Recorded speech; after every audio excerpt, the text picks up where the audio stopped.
মুজিববাদী এমন পাঁচাটাকে উপদেষ্টা হিসাবে দেখে পুরো জাতি হতাশ। উচিত ছিল উপদেষ্টা সরকারে যারা আসবেন তারা যেন জুলাই বিপ্লবের সাথে জড়িত ছিল এমন বিশেষ ব্যক্তিত্ব হয়, কিংবা সমাজে সর্বমহলে স্বীকৃত হয়। কিন্তু উপদেষ্টা সরকারে আমরা যাদেরকে দেখতেছি তাদের নিজ এলাকায় মেম্বার ইলেকশন করলেও পাশ করবে কিনা সন্দেহ রয়েছে।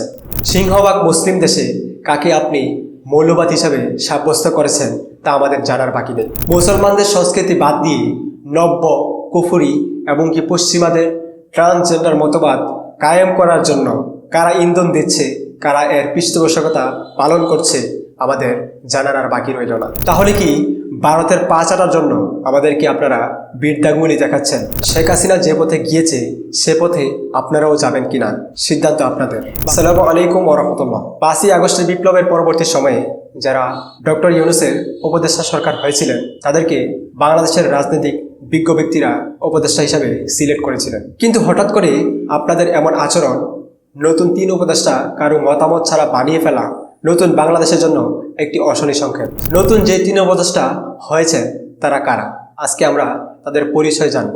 শেখ বশিরউদ্দিন, মোস্তফা সরোয়ার ফারুকী, মোহাম্মদ মাহফুজুল আলম। কথায় আছে ডিম পারে হাসে খায় বাগদাসে। উচিত ছিল উপদেষ্টা সরকারে যারা আসবেন তারা যেন জুলাই বিপ্লবের সাথে জড়িত ছিল এমন বিশেষ ব্যক্তিত্ব হয়, কিংবা সমাজে সর্বমহলে স্বীকৃত হয়। কিন্তু উপদেষ্টা সরকারে আমরা যাদেরকে দেখতেছি তাদের নিজ এলাকায় মেম্বার ইলেকশন করলেও পাশ করবে কিনা সন্দেহ রয়েছে।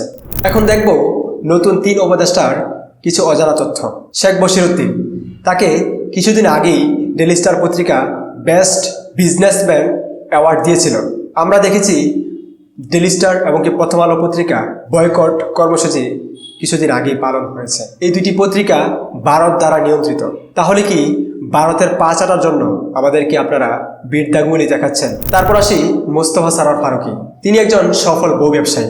জুলাই বিপ্লবের সময় তিনি কোটা আন্দোলন নিয়ে পোস্ট করেছিলেন, সেই পোস্ট আবার কেটে দিয়েছে। জুলাই বিপ্লবের সময় আমরা অনেক শিল্পীদেরকে রাজপথে দেখেছি, কিন্তু তাকে কোথাও দেখা যায়নি। সে একজন নাস্তিক বটেই।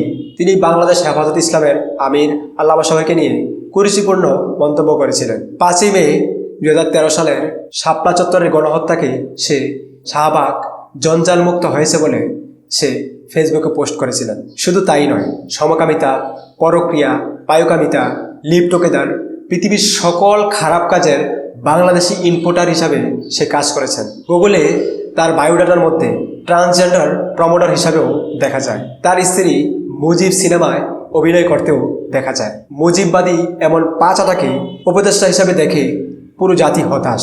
মাহফুজুল আলম, তিনি জুলাই বিপ্লবের সময় মাস্টারমাইন্ড হিসাবে কাজ করেছিলেন। যদিও প্রথমত সকলেরই আলোচনা সমালোচনা ছিল ছাত্রদের পক্ষ থেকে উপদেষ্টা সরকারে আসাটা কতটা ঠিক হয়েছে, কিন্তু পরবর্তী সময়ে আমরা কার্যকারী হিসাবে উপদেষ্টা সরকারে ছাত্রদের বিশেষ এবং কি প্রতিনিধিত্ব সাফল্য দেখতে পাই। তাকে নিয়ে তত একটা আলোচনা আমরা দেখতে পাই না। সর্বশেষ আসিফ নজরুল স্যারকে নিয়ে একটি কথা। তিনি একটি প্রোগ্রামে বাংলাদেশকে রক্ষা করার জন্য, আন্তর্জাতিক ষড়যন্ত্রকে রুখে দেওয়ার জন্য, জঙ্গিবাদ এবং কি মৌলবাদকে প্রতিহত করার জন্য বলেছিলেন। সিংহভাগ মুসলিম দেশে কাকে আপনি মৌলবাদ হিসাবে সাব্যস্ত করেছেন তা আমাদের জানার বাকি নেই। মুসলমানদের সংস্কৃতি বাদ দিয়ে নব্য কুফরি এবং কি পশ্চিমাদের ট্রান্সজেন্ডার মতবাদ কায়েম করার জন্য কারা ইন্ধন দিচ্ছে, কারা এর পৃষ্ঠপোষকতা পালন করছে আমাদের জানার আর বাকি রইল না। শেখ হাসিনা যে পথে গিয়েছে সে পথে আপনারাও যাবেন কিনা সিদ্ধান্ত আপনাদের।